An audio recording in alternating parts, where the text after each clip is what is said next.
بسم الله الرحمن الرحيم. عن ابي هريره رضي الله تعالى عنه قال سيدنا ابو هريره رضي الله عنه روایت دی وی اتا رجل النبي صلى الله عليه وسلم رالو یو سړی نبی علیہ السلام تا اتا فعل رجل النبي مفعول به فقال دی صحابي ویل دی تن ویل چې پیغمبر ته راغی او تپوس کوي د مسلې او مسلمان دی نو دا صحابي دی څه دی وی یا رسول الله ان لی قرابه زما رشتہ دار دی اصلهم زو سره خپل ولی پالما زور کر ورزمم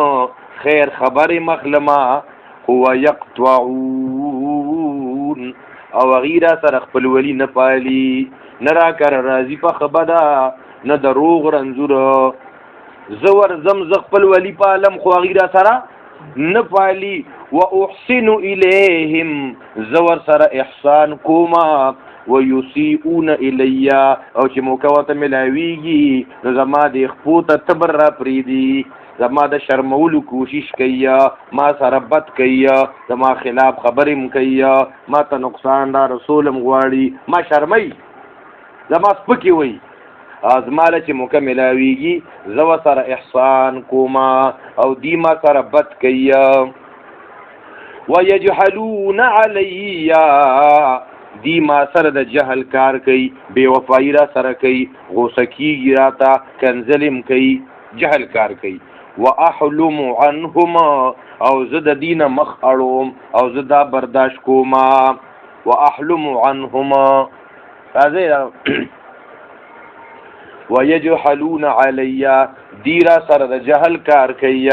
واحلم عنهما او زد دین مخ اړوم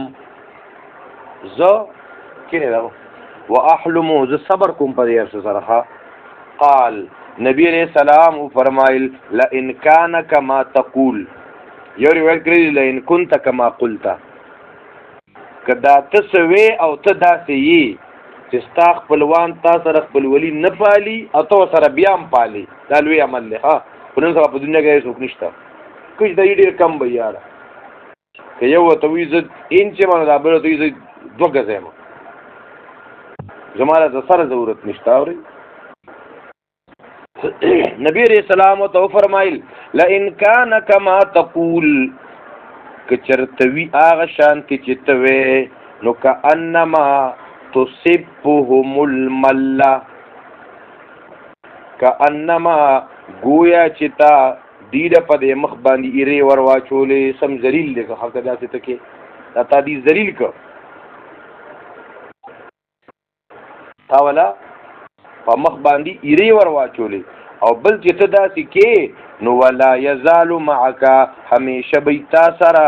من الله د الله د طرف نه ظهیر امدادی مقابله کې ما دم تعالی چې تاسو په دې عمل سو پوری کنه تا سره بد الله طرف نه امدادي چې تا سره د الله امدادي کنه بیا ور برغدي خپلوانو کړه تخپل ولی په لاغي دی نه کوي